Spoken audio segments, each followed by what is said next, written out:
Começou.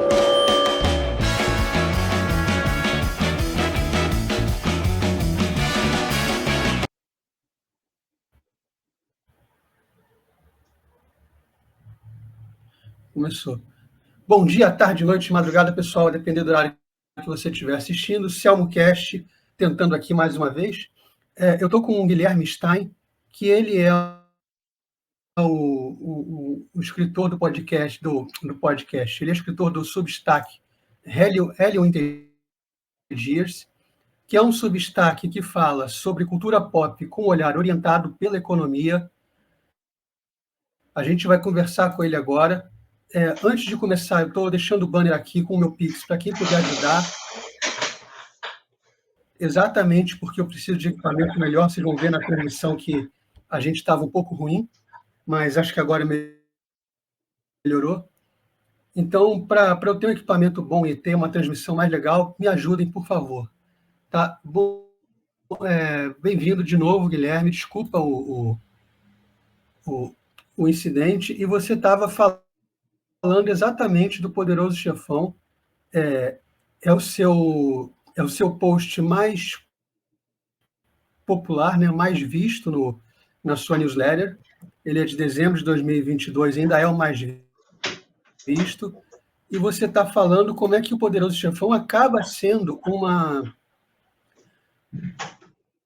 um professor, né, o Vito Corleone acaba sendo involuntariamente um professor de como funcionam as instituições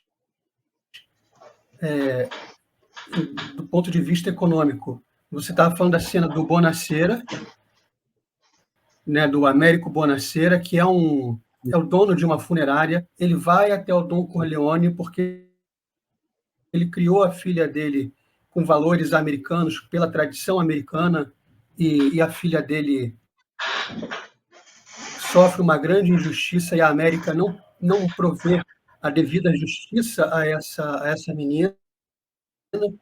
Então ele procura o Don Corleone, que acaba representando uma outra instituição que você estava explicando. E aí essa cena do Américo Bonacera com o Don Corleone, ela mostra os diferentes tipos de instituição que você exemplificou aqui para a gente, não é isso? Isso, exatamente. Então, são as instituições do tipo de acesso livre, né?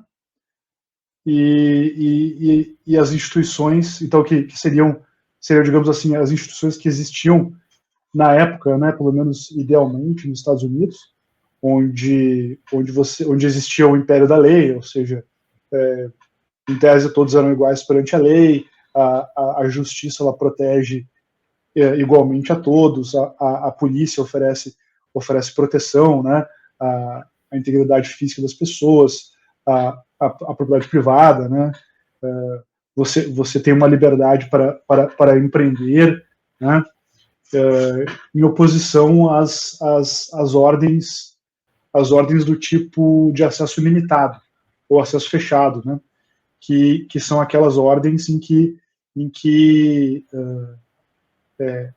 o acesso que você tem para fazer organizações, né, para empreender, etc., ele é limitado, ele é restrito por uma elite, digamos assim, né? Então, para que você consiga acessar os meios, né, para conseguir fazer algum tipo de organização, seja ela algum negócio ou fazer, enfim, algum tipo de organização política, né, uma igreja, etc. Você precisa permissão, você precisa ter relações pessoais, enfim. E aí a máfia é justamente isso, né? A máfia, assim, como o Mário Puzo, né, o Poderoso Chefão nos apresenta, ela é justamente uma sociedade baseada na troca de favores, na troca de presentes, no respeito, né, em juramentos, né, a família tem um peso importantíssimo ali, né, porque você, né, são os laços nos quais você tem mais confiança, né, porque justamente você está num mundo onde a confiança interpessoal entre as pessoas que não não são próximas, né, ela é muito baixa. Então naquele momento ali, naquela cena, no começo, logo no começo, né, você tem essa interposição, a oposição entre esses dois mundos, né? o mundo idealizado lá da América e o mundo talvez um pouco mais antigo da máfia italiana. Então, assim,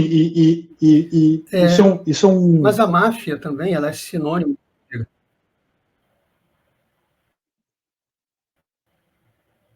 Prossiga, por favor. Diga.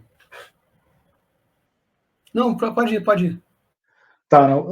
Não, o que eu ia dizer, então, é assim, essa ideia das instituições, ela é uma ideia muito presente na economia na teoria econômica, né? Então os economistas têm essa ideia de que as instituições, elas são as regras do jogo, digamos assim, nas quais os indivíduos eles vão operar, né? E na medida em que essas instituições, elas são instituições que favorecem o desenvolvimento da livre iniciativa, né? Protegem propriedade privada, garantia da lei da ordem, etc., são instituições que vão gerar o desenvolvimento econômico.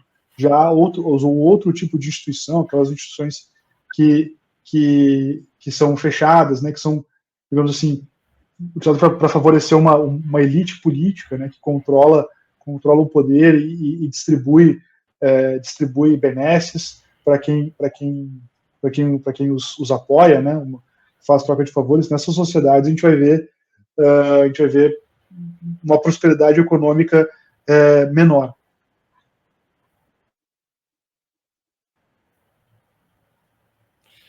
Dentro do que você está explicando, você está falando das instituições, da diferença entre as instituições, e eu estou pensando aqui que a máfia também, e principalmente, é sinônimo de coação e força bruta. Dentro do que você está explicando, onde é que se encaixa essa dinâmica da coação e da força bruta da máfia? É justamente isso, né? Coação e força bruta existem, digamos assim, nas duas ordens, né? Tanto na ordem aberta quanto na ordem limitada, né? De força limitada você tem a força bruta. A diferença é em como ela é exercida, né? Então nas ordens abertas quem tem o papel de fazer a força bruta enfim, são as forças policiais, as forças de segurança, e elas estão agindo sempre representando o Estado, né, e fazendo cumprir as leis que foram previamente estabelecidas e que idealmente valem para todas as pessoas, né.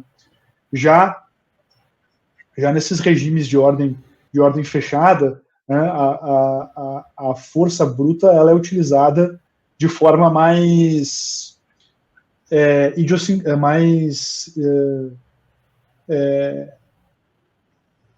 voltada para garantir, digamos assim, o controle para que a elite política consiga manter o controle das instituições. Então a força bruta ela serve para limitar o acesso à possibilidade de empreender livremente, de realizar organizações, né? Então a máfia é justamente isso, né? Você tem que pagar a proteção para o seu negócio, né? Então você tem lá um mercadinho italiano, no próprio filme, né, O Poderoso Chefão 2 conta essa história, conta a história do Don Corleone, né, do Vito Corleone. Ele tinha que pagar propina para operar o seu negócio para o chefe ali, né? Então você está sujeito à extorsão, né? Então são essas a diferença, me parece, em como que você usa a força bruta. Numa você está tornando o exercício dessa força para a proteção de todas as pessoas, idealmente, né? E no outro você está usando o aparato policial e a violência para a preservação do poder de uma pequena elite.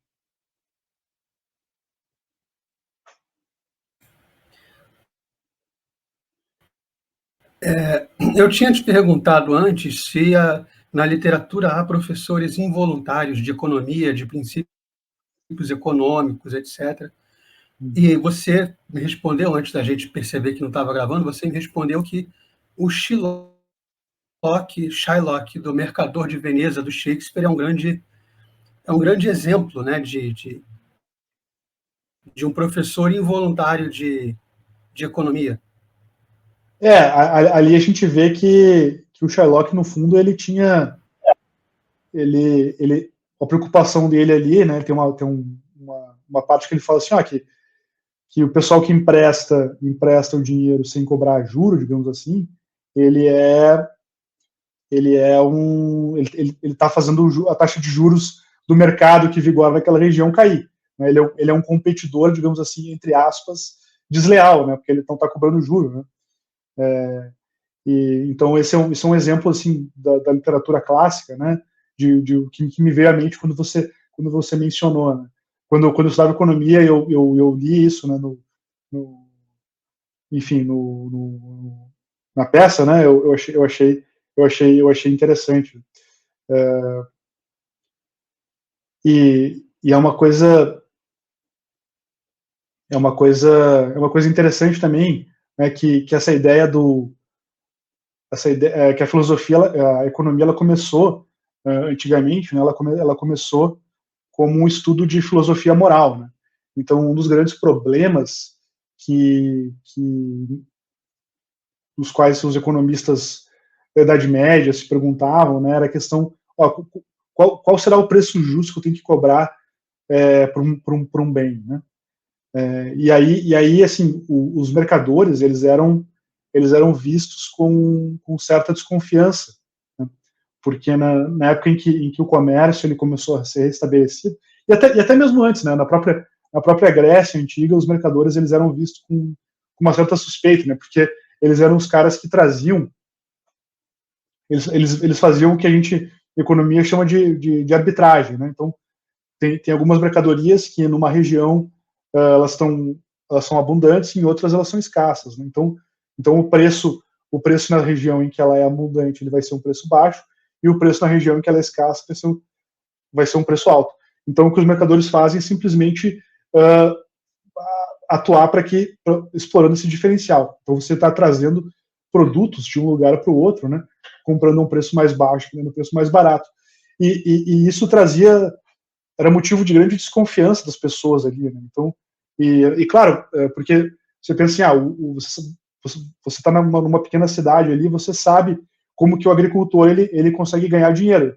Pô, é muito óbvio, né? Tô plantando aqui, enfim, gero a produção e vou vender de alguma forma, né? O artesão também, o artesão você consegue, você está vendo o que ele está fazendo ali, né? Mas o comerciante, ele era um cara meio esquisito, né? O cara vinha do nada com um monte de produtos ali, e aí ele cobrava um preço, mas assim, talvez um preço alto, né? Mas assim, será que esse é o preço mesmo da mercadoria? Mas por que lá está mais barato, né? E aqui está mais caro? E ele vinha mudando de cidades, né? Então ele sempre foi um objeto de desconfiança, né? Uma das objeções ali à classe comerciante era essa, que não há limites para porque ele ganha dinheiro comprando e vendendo só, né? Então, em tese, ele não há limites para o ganho que ele pode ter, né? E uma coisa interessante, os primeiros manuais, né, os primeiros escritos de economia na Idade Média, né, eles começaram com os membros do clero que escreviam manuais para os confessores, né? Ou seja, aqueles padres que recebiam a confissão das pessoas. E os padres precisavam entender, olha, os comerciantes eles não estão fazendo, eles não estão pecando, né? Eles estão simplesmente suprindo necessidades das pessoas. Então você tira dinheiro, você tira mercadorias que tem em abundância no lugar e vende em outro lugar, o que você está fazendo digamos assim, um bem, né? Claro, um bem para as pessoas. Você está tentando equalizar ali os preços, né? Então, isso é uma coisa que é interessante, né? Você começou com uma filosofia moral, então você tinha que explicar para os confessores, ó, se vier um comerciante aí, né, você já sabe que o que ele está fazendo ali não é algo errado necessariamente. Claro que se você vai cobrar um preço abusivo, né, aí já começa a entrar questões de ganância, enfim, né, mas em princípio essa profissão não é, né. E a questão da cobrança de juro também, ela tem um pouco disso, né, tem dessa desconfiança, né. Então é interessante lembrar do Mercador de Veneza justamente por causa me lembrei disso, né.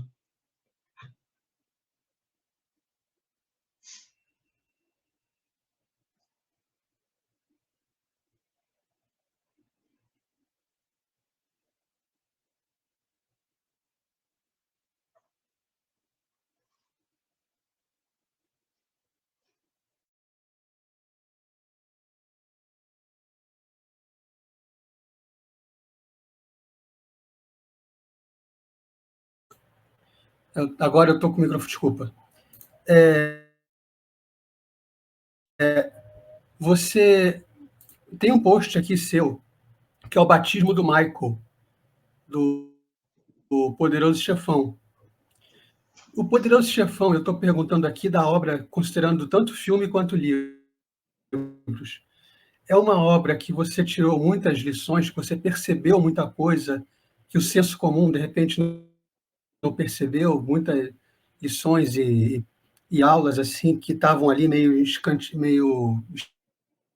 escondidas. Você Sim, consegue extrair muita coisa dessa obra? é uma obra muito.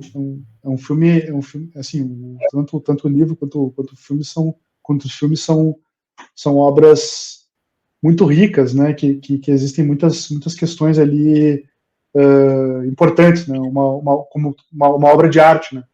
E, esse livro, esse texto do batismo do Michael eu escrevi quando acho que uma semana antes ali, alguns dias antes de eu batizar o meu filho. E, e, e é uma questão muito interessante, porque um dos grandes, uma das grandes temas presentes no Poderoso Chefão tem temas ali do catolicismo. Obviamente, trata-se de uma família italiana, né, que culturalmente, pelo menos, estão inseridas muito fortemente dentro do catolicismo. Então nós observamos em diversos momentos da história, a gente observa sacramentos, né? Então o casamento, o filme começa num casamento, nós temos o batizado, nós temos uma confissão, né, do Michael no final no terceiro filme, né, não no final, mas no terceiro filme temos uma confissão, temos, enfim, momentos ali de oração, etc., né, e aí, assim, tem aquela questão da crítica, né, então todos esses caras aí que fizeram filme e tal, é possível que eles, de certa forma, estavam tentando retratar uma espécie de hipocrisia, né, você tem ali você está participando da igreja, está batizando, está casando, né? Tem a primeira comunhão, se eu não me engano, do filho do Michael no segundo episódio, né? Então você tem diversos ali, então você está fazendo todos os sacramentos da igreja, né? Mas ao mesmo tempo são todos ali são assassinos, né? Bandidos, enfim. Então tem esse elemento da hipocrisia, né? E talvez a cena que está contrastando isso mais fortemente é no batizado do Michael, onde o Michael participa, né? Então o Michael ele vai batizar o filho, o seu sobrinho, né? O filho da irmã dele, né?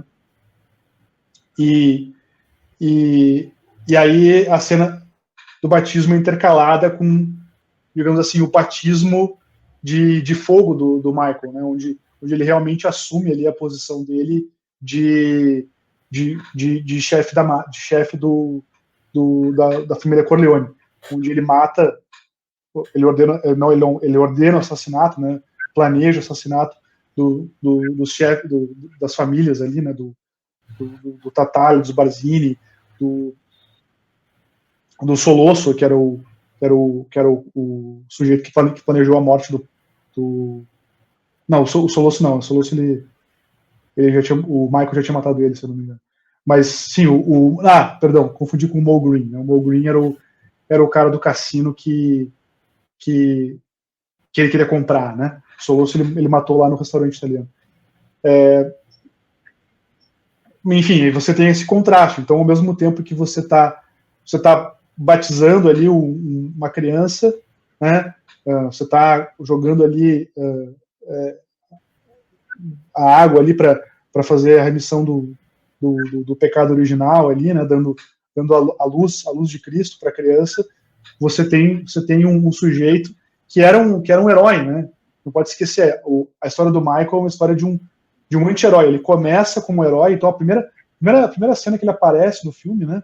Ele aparece vestido como um soldado americano voltando da Segunda Guerra Mundial, né? Então ele aparece lá com medalhas, etc, né? E ele fala assim, ele tá com a namorada dele, né? E aí quando ele conta um pouco das histórias ali, ele fala, essa aqui é minha família, não sou eu, né? Então ele é um cara que ele entra na história como um herói, e a gente vê gradativamente esse herói sendo corrompido. E nesse batismo é a cena em que ele entra, digamos assim, definitivamente no mundo do crime. Até então, podia dizer que ele estava vingando o pai dele. Ele matou o chefe de polícia e o Soloso, né? Ele estava defendendo a família, mas quando ele decide assumir a posição de chefe, matando os chefes das famílias, etc., aí ele realmente entra no mundo do crime. Então você tem esses contrastes, né? Que era, digamos assim, talvez uma intenção dos roteiristas, do roteirista, enfim, do diretor, né, do escritor, de mostrar esses contrastes. Só que tem um elemento que redime aí, né, que é o seguinte: o filho, o sobrinho do Michael, ele se chamava Michael também, Michael Francis Rhys, né? Então o sobrinho dele, né, chamava Michael. E aí quando o padre pergunta, ele fala assim, Michael, você renuncia a Satanás, etc, né? Ele fala, renuncio. O Michael que o padre estava falando não era o Michael Corleone, né? Ele era o Michael Francis Rhys, era o bebezinho que estava lá. E né, tipo, assim, você fala em nome, e o Michael estava respondendo em nome do afilhado, né? Então, e aí quando você vai estudar, né, na saga da família, o Michael Francis Rhys, o cara que recebeu o batismo, né, que recebeu de fato o batismo, ele não participa da família. Ele está fora, ele não entra na vida de crime da família. A gente nem conhece né, a gente nem chega a ver ele, porque ele não entrou nos negócios da família. Ou seja, não sei se propositalmente ou não, né?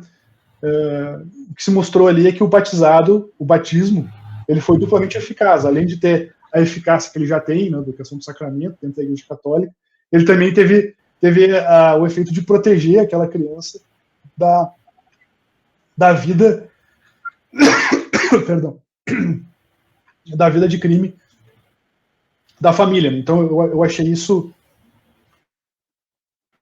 bem interessante, né?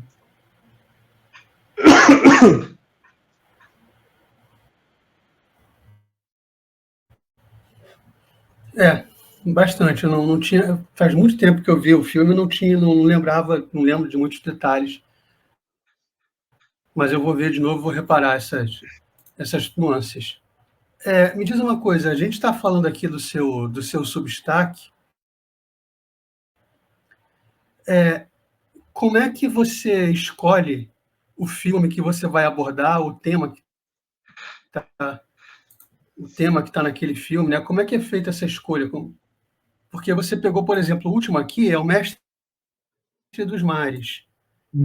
que é um filme já, não é um filme de hoje, é um filme já mais antigo. Então, para falar dele, você deve ter adotado algum critério, alguma coisa. Como é que você faz isso? Olha, assim, o critério são filmes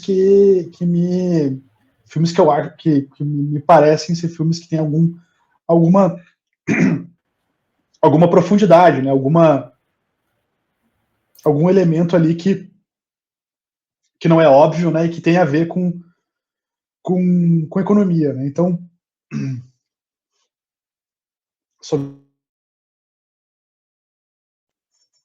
no caso, assim, o Mestre dos Mares é um filme que eu particularmente gosto bastante, assim. E para mim, enfim, tem muitos temas ali que são profundos, né? Mas, em geral, são filmes que me marcaram de alguma forma e que eu consigo relacionar com temas que também me são caros, né?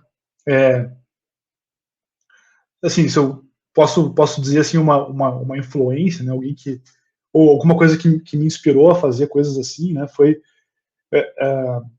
o professor Olavo de Carvalho. Ele tem um ensaio que ele escreveu onde ele analisa o filme Silêncio dos Inocentes. Né? Não sei se você chegou já leu esse ensaio, mas para mim é um é um ensaio brilhante, assim, é algo que obviamente não tem a mesma competência né?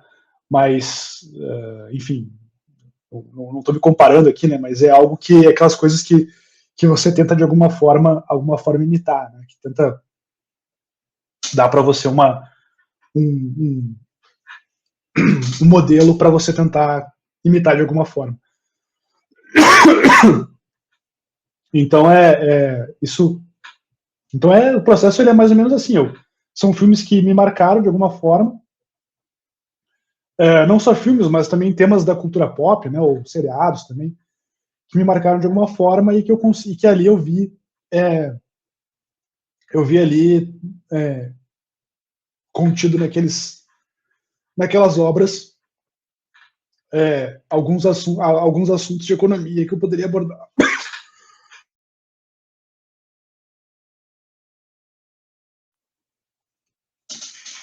Perdão.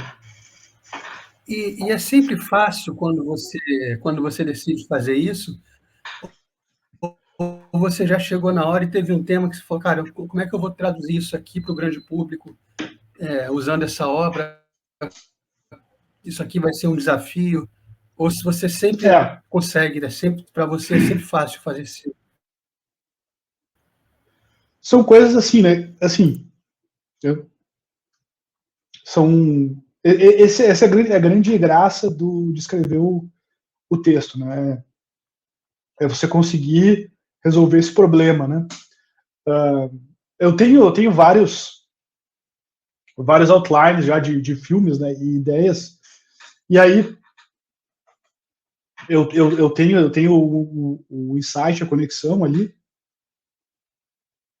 E nem sempre eu consigo fazer a aproximação que eu acho que eu achava que eu ia conseguir fazer, né? Então, nem sempre dá certo. Às vezes eu vejo que fica um negócio, não, mas eu acho que essa conexão aqui eu tô forçando a barra e tal, né? Ou não vai ficar tão legal, né? Ou o filme não é tão bom assim, não é tão profundo assim para falar sobre isso, né? Em geral, quando o filme não é um filme que eu acho que tem profundidade, né? Em geral, aí eu tento fazer com que ele fique de alguma forma engraçado, né? Então, por exemplo, eu escrevi um texto sobre Friends, né? Sobre um episódio de Friends. Friends não tem profundidade nenhuma, né? Não tem nada ali, né? Mas por incrível que pareça, tem um episódio ali que tem uma ideia de teoria dos jogos, da economia, né? Que funciona muito bem. E aí você, claro, é um seriado, você tenta fazer ficar engraçado, etc. Mas essa a graça. A graça é você conseguir dar dar uma forma que flua naturalmente, né? Você consiga alternar a história a história do filme, né, com os princípios de economia. Eu, assim, se eu tivesse que, eu tento meio que pensar como se fosse um roteiro de um daqueles ensaios que tem na internet, que tem no YouTube, né, ensaios que as pessoas botam o filme, né, e tentam analisar o filme, etc. Né? E aí eu tento sempre,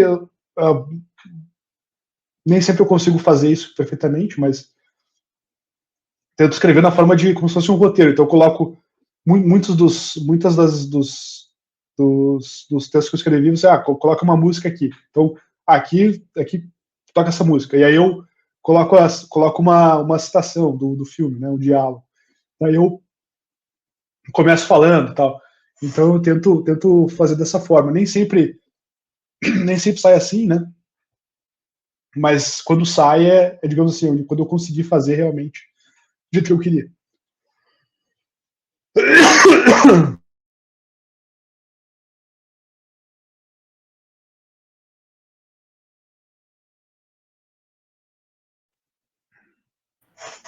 Quando eu vejo o seu Substack, eu penso se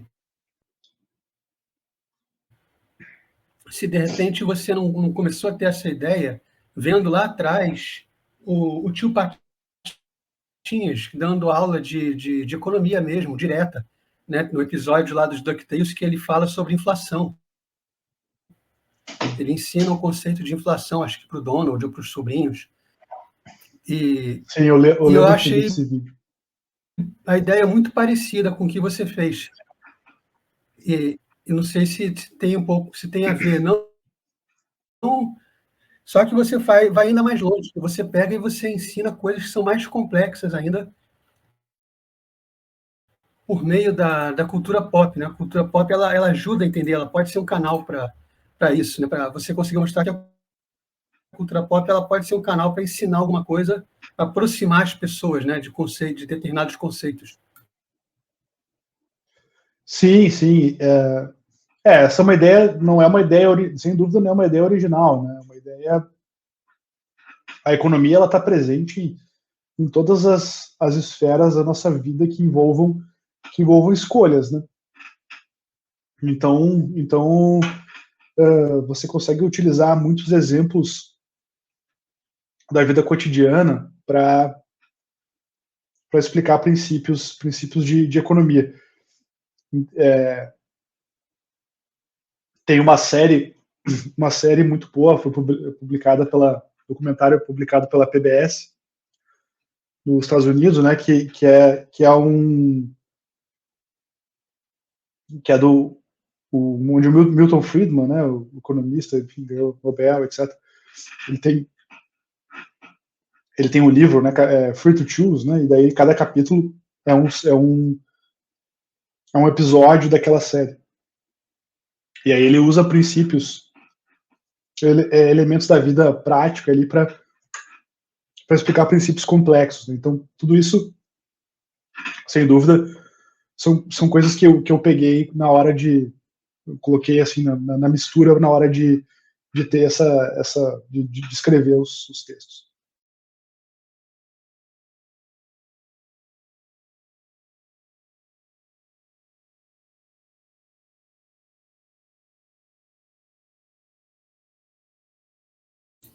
Abrindo meu microfone. Então, você acha que a cultura pop sempre vai ser um caminho, né, para isso, para ensinar qualquer coisa você consegue extrair da cultura pop, fazer essa aproximação, e você já tem ideias para próximos posts, já tem coisas assim na sua cabeça que você vai fazer, já está imaginando? Sim, eu tenho pelo menos umas 4 ideias, né? Então tem um filme que é muito bom, que é Sangue Negro, não sei se você já viu, que é foi muito bom, com o Daniel Day-Lewis. Não conheço. Onde ele é um magnata do petróleo, assim, né? É um filme bem interessante. Tem um filme também que é icônico, Dirty Dancing. Você já viu também? É um filme mais antigo, né? Uhum. Sim, sim. Que é um filme, assim, na minha concepção, um filme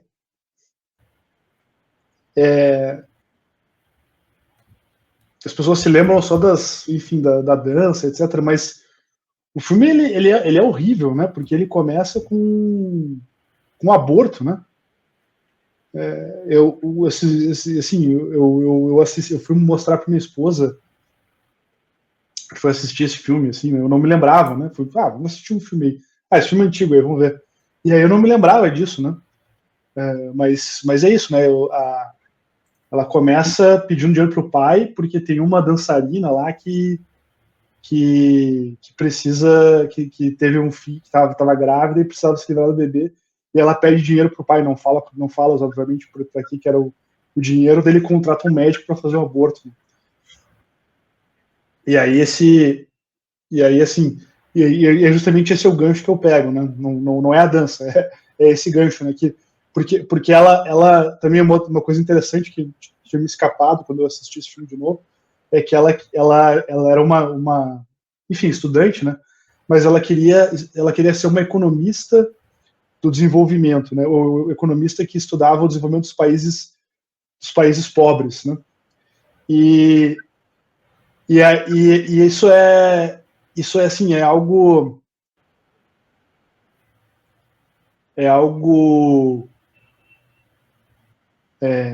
essa ideia de você ir nos países pobres e promover certas políticas que, em princípio, não tem nada a ver com o crescimento econômico, mas que são políticas de cunho de uma ideologia progressista, né? Isso está muito presente em diversos economistas que trabalham nesses organismos internacionais de desenvolvimento econômico. Por exemplo, o Banco Mundial ele tem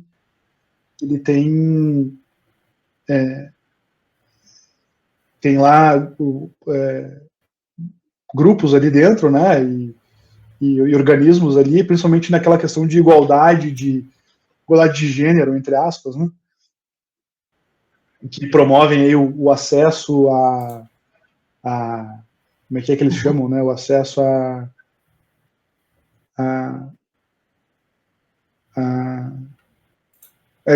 garantia dos direitos reprodutivos, né? Então tem que ter garantia dos direitos reprodutivos. No fundo, isso aí em parte a ideia de você ajudar a trabalhar para a legalização do aborto naqueles países. Né? Então eu achei irônico isso, né? Que a menina lá a menina ingênua lá que queria ser uma economista para estudar os países em desenvolvimento, ela foi lá e pediu dinheiro pro pai, né? Então para o pai para financiar um aborto, né? Que é justamente o que pensar assim, né? Se a gente pensar que o pai representa lá os Estados Unidos, né?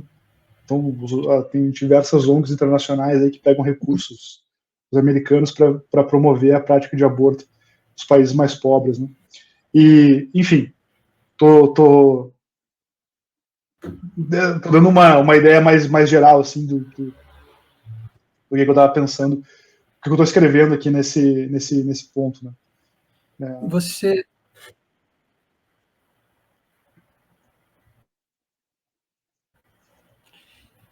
Deixa eu perguntar uma coisa. Primeiro, de onde veio o nome Hélio Intergiers? É um anagrama.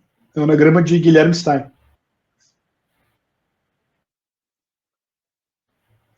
Tá. E então vem daí, né? Além dos textos que você está escrevendo sobre o cinema e, com esse viés de lição econômica, Você tem alguma pretensão assim de escrever coisas, obras mais literárias, como crônicas, contos, poesia, alguma coisa do tipo? Uh, eu acho que assim, não, na verdade, por enquanto eu não tenho essa pretensão, né? Assim, eu sou economista, né? E que tem eu gosto muito da ideia tem um cartunista, talvez você conheça, né? O Scott Adams, que faz o quadrinhos do O Gilbert, né? Gilbert. Isso. Ele tem um livro que é, como é que é o nome do livro? É How to, How to Fail, como fracassar em tudo e ainda assim se dar bem ou vencer, né? E aí ele fala que uma das coisas que a gente tem que fazer é acumular talentos, né? Que uma hora eles vão convergir, né? Então ele dá o exemplo, assim, eu não sou um grande desenhista, né? Eu sei desenhar um pouquinho. Eu também não sou um grande escritor, né?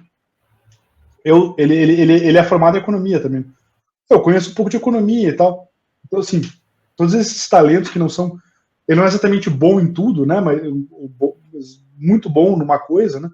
Mas eles acabam tendo uma sinergia entre eles em que ele consegue desenvolver uma coisa que é legal, assim, né? Que as pessoas querem. Né? Então eu penso muito nisso, né? Assim, eu uso os cursos também como, de novo, né? Como um modelo, né? Então, assim, eu não, eu não sou um escritor profissional, né? E sou economista, eu tenho essa ideia de filmes, assim, né? Eu gosto de filmes, gosto de pensar sobre eles e tal.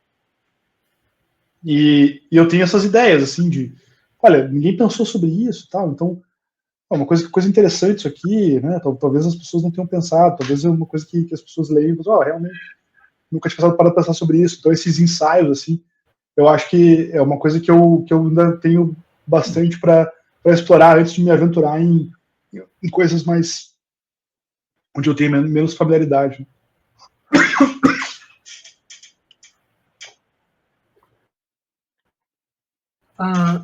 A reação do público está sendo legal à sua newsletter? Está sendo melhor do que você esperava? Como é que está sendo?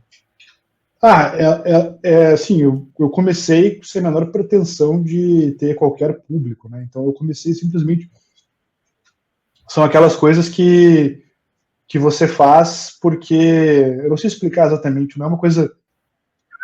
Para falar de novo do professor Olavo de Carvalho, né? Tem um texto muito bom dele sobre vocação, né? Ele falou assim: você faz isso por dinheiro ou por prazer? Oi? É um dos melhores, é um dos textos que eu mais gosto. Isso, então, você faz isso por prazer ou por dinheiro. Não é nenhuma das duas, não é exatamente prazeroso escrever os textos, eu não sei explicar exatamente isso, é uma coisa meio esquisita. É como se assim, você tem uma ideia que você está na sua cabeça, assim, por exemplo, a do Michael, do batizado, né? Assim, cara, eu acho que ninguém, sei, eu acho que ninguém percebeu isso, pelo menos que eu saiba, assim. E é uma coisa que, cara, fica na minha cabeça ali, eu preciso, eu preciso, eu preciso de alguma forma falar isso, escrever isso, né, para ver se faz sentido, se está fazendo sentido, se contar para mim mesmo o negócio. E aí, quando eu escrevo, parece que, bem, tá escrito, entendeu? Agora eu não penso mais sobre isso, já tá lá, entendeu? Então é exatamente isso que me motivou a escrever o primeiro, né? O primeiro ali sobre sobre a Guerra Fria, né? Sobre a teoria dos jogos na corrida armamentista. É algo também que eu vi lá no seriado lá, falei, cara, isso aqui é totalmente uma coisa que tem que escrever, né? E então eu não tinha pretensão nenhuma. E aí começou a ter assinantes, assim, e várias pessoas tive um feedback bacana, assim, das pessoas, né?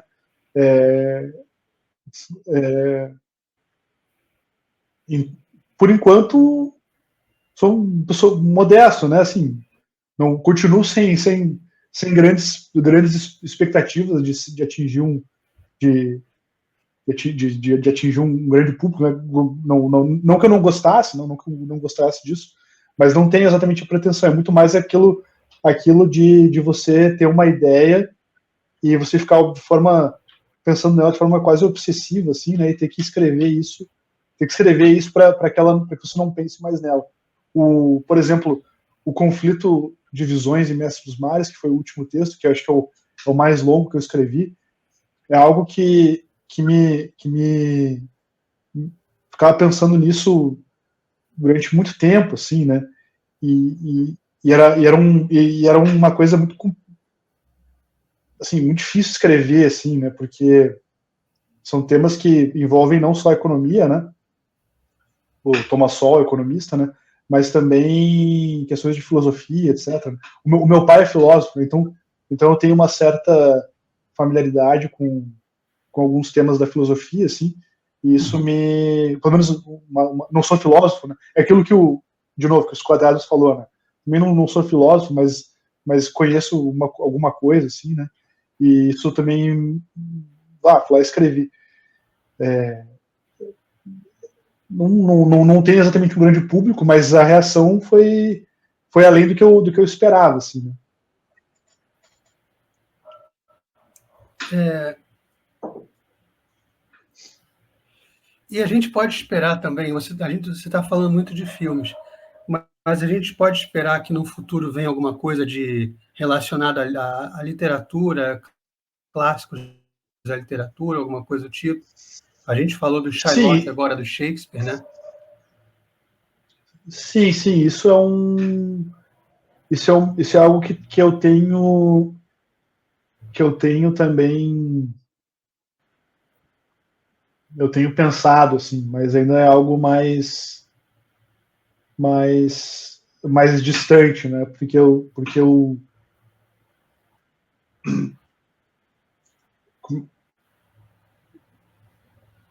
na minha cabeça, assim, o jeito de eu escrever, que eu tento escrever, né, a maior parte dos textos é nesse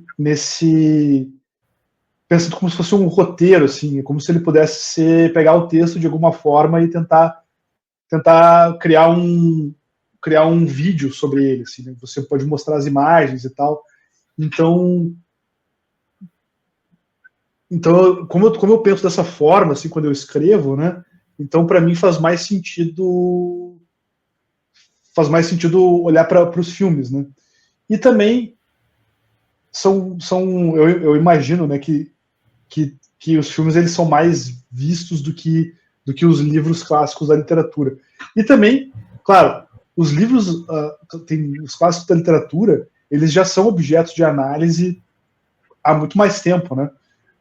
A gente tem lá o Gustavo Franco, ele tem um livro dele que ele analisa Fernando Pessoa, Machado de Assis, né? Então são autores sobre o qual muitas pessoas já se debruçaram. Agora sobre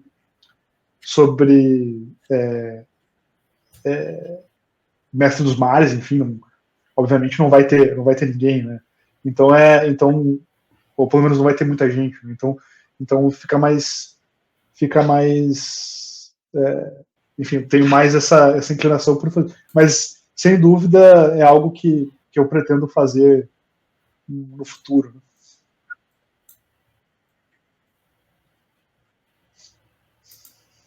Né? Deixa eu passar para as perguntinhas padrões do SelmoCast. Como é que foi seu primeiro contato com a leitura? Como é que você lembra disso? Assim, o meu pai é um filósofo, né? Então ele na minha casa todas as estantes da sala eram, assim, todas as paredes da sala eram cobertas com estante de livro, né? E meu pai sempre estava lendo, né? Então eu sempre tinha essa referência, né? Então sempre pegava livros, assim, né? Claro, eu pegava os livros de filosofia do meu pai, não entendia nada, né? Mas sempre tentava acompanhar de alguma forma, assim, olhava para ele, né? Então, talvez o meu primeiro contato com livros, com a literatura foi através do meu pai, né?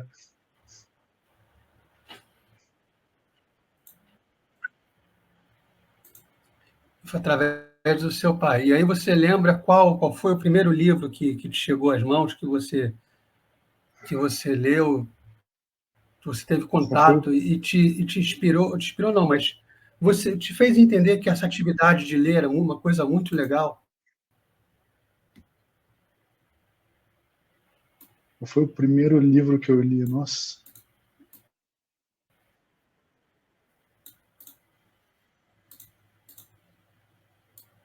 Olha, eu acho que foram os livros foi o livro do Júlio Verne, eu acho. Tinha uma versão adaptada para criança do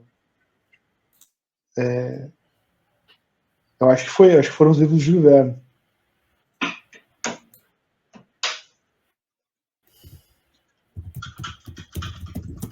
Júlio Verne também foi uma das primeiras coisas que eu tive contato. Eu tinha uma coleção azul da Círculo do Livro, era muito legal. Eu acho que era obras adaptadas Gostei bastante. assim. Um livro. O seu era para criança.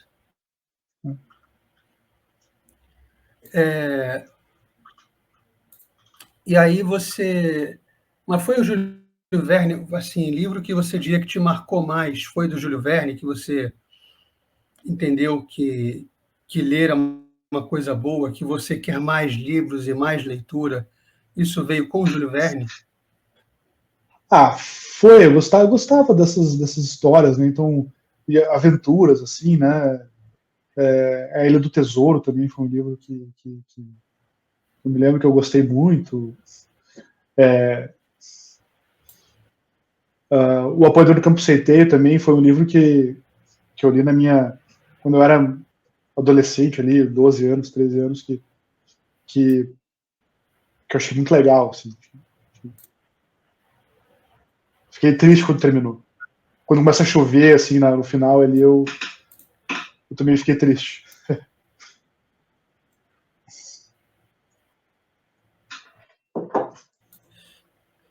Agora, claro, esses não foram os livros mais Agora, você falou marcantes. que batismo do.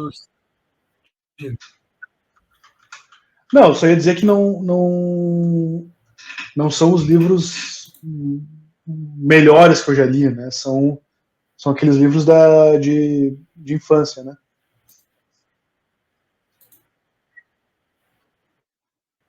Uhum. Mas, se você pudesse escolher dos melhores, qual seria, em termos de literatura? Um livro muito marcante para mim foi os Irmãos Karamazov, né? Eu até coloquei isso num dos textos, né? A parábola, a parábola, né? A história do grande inquisidor, né? É um livro formidável, assim. Que é fantástico. É.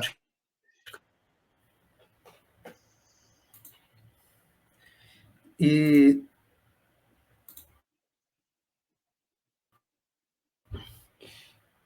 você estava falando agora do batismo do seu filho. Sobre o seu filho, sobre o seu filho, como é que você vai, no futuro, fazer essa aproximação dele com a leitura? Como é que você planeja fazer isso? Eu acho que a aproximação ela se dá naturalmente pelo exemplo, né? Então ele vai ver os pais dele lendo, né? A gente tem um monte de livrinho para ele, né? Ele parece gostar, ele tá sempre com um livrinho na mão, assim. Então eu acho que é por aí, pelo exemplo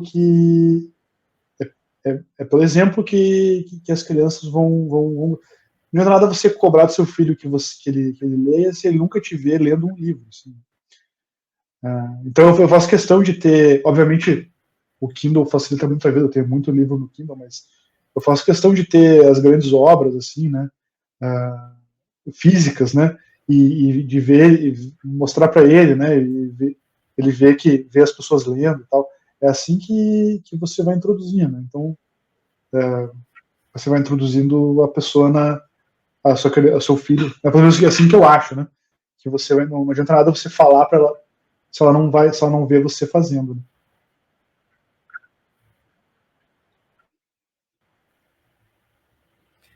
A gente está numa era, você deve ter mais ou menos a minha idade, cresceu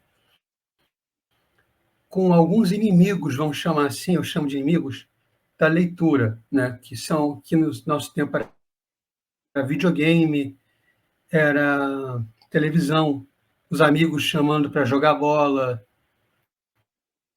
um monte de coisa assim. Hoje você tem o celular, você tem o tablet, a criança está no restaurante vendo.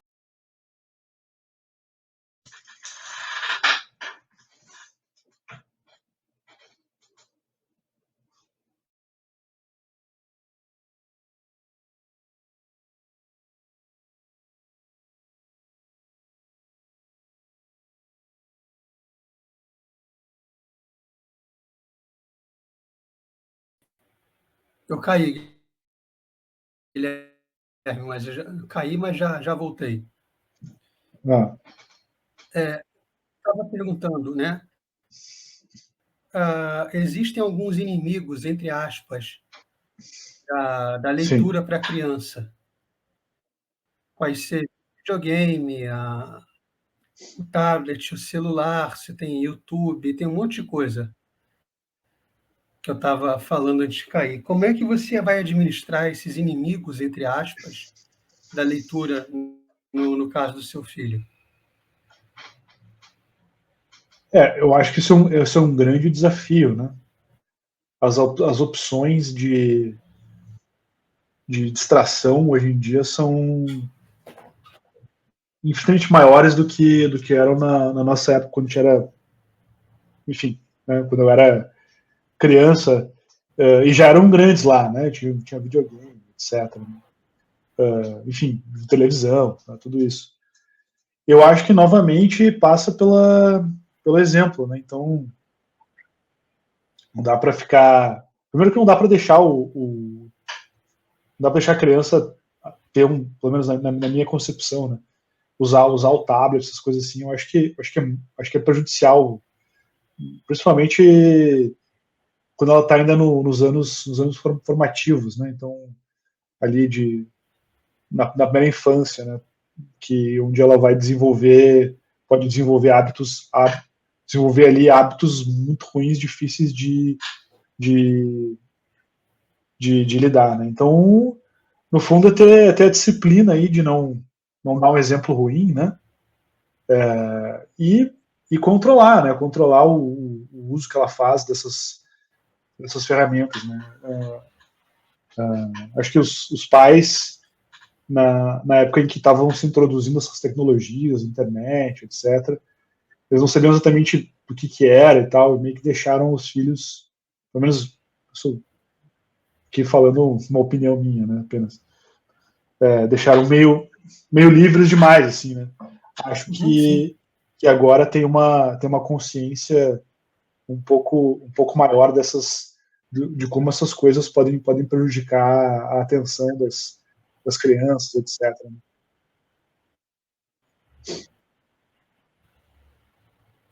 Você tem um Kindle, né? Tem. Não sei se você assina o serviço lá do Kindle. E quando você busca, até quando você busca autores, títulos e tal, autores clássicos mesmo, acaba pulando assim na sua tela um monte de coisas que são bem próprias para um adolescente, para uma criança. Você já deve ter visto isso. Você pretende Uhum. fazer meio que uma curadoria do que seu filho vai ler, aplicar um filtro, alguma coisa do tipo? Ah, sim, assim, ele tem que, pelo menos enquanto ele tem uma idade onde ele não tem não tem um discernimento maior, você tem que fazer a curadoria, né? Depois meio que vai do quão bem você educou seu filho. Também você não pode querer controlar tudo, né? Mas assim, o problema do Kindle é que Sim. o problema do Kindle é esse, né? Você tá meio que também tá sujeito ali ao algoritmo da, da Amazon ali, né? Por isso que eu comprei, enfim, as grandes obras ali, assim, os grandes clássicos fundamentais da literatura, eu fiz questão de comprar a obra física para ter ali, para não ter desculpa se depois sei lá, vão censurar porque, enfim, né? Os filmes clássicos o pessoal já está colocando alertas antes, né? Daqui a pouco no Kindle também vai ter, né? Alertas de mensagens, não, gatilho, não sei o quê, microagressão, né? Eu não duvido que isso tenha futuramente nos livros e não duvido que certos livros sejam retirados aí, né? Então é importante que também ter a obra física, né? Eu tava vendo, muito engraçado, vi uma reportagem na Inglaterra, lá estavam, eu não sei exatamente qual era o departamento, não sei se era sistema de segurança lá da Inglaterra, mas, quais são a literatura que é lida por radicais, não sei o que, daí tava lá o Senhor dos Anéis. O Senhor dos Anéis lida por radicais de conservadores, sei lá. Esse é um problema, né? O problema de estar na nuvem é que pode desaparecer.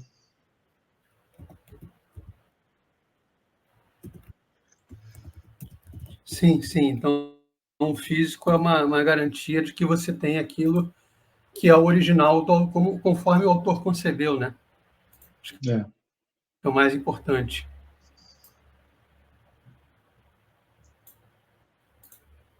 É isso, Guilherme. Obrigado por ter vindo e agradeço muito a sua participação. E sempre que você quiser voltar, estamos aí, estamos de volta, estamos juntos. Se você produzir alguma coisa também, pode bater, sim, livro, qualquer coisa, pode bater aqui que a gente recebe. Ou daqui a algum tempo para falar dos novos textos do seu Substack, agradeço demais. Selma, eu que agradeço aí a oportunidade, né, de trazer aqui tanta gente boa que você trouxe aí no seu podcast, né, e eu fico feliz aí de poder pelo menos falar um pouquinho sobre o pequeno trabalho que eu tenho aqui no meu Substack. Muito obrigado pela oportunidade.